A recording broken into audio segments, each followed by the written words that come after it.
Tidak terima anaknya sudah menjadi korban pengeroyokan oleh wong tidak dikenal. Nur Hadi selaku abah korban yang balik di Jalan Haji Sanusi, Lebong Siarang, Kecamatan Sukarame, Palembang, laju datangnya sentral pelayanan kepolisian terpadu bikin laporan polisi.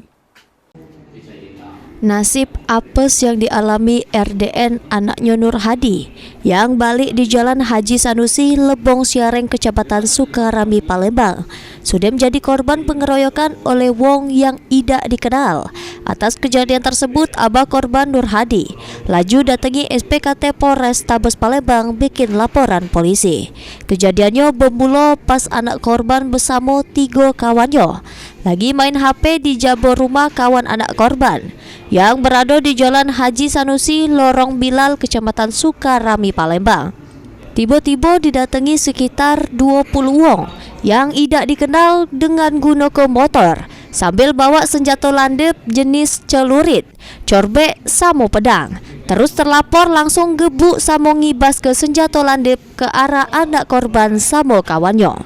Ditambah ke oleh abah korban, anaknya samo kawannya sempat melawan terlapor cuman tidak terlawan karena rame.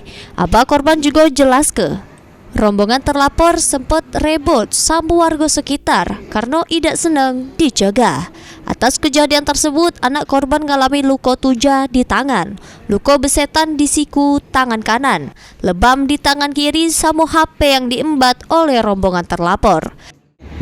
Anak-anak ini kan lagi kumpul sama kawannya di teras main game.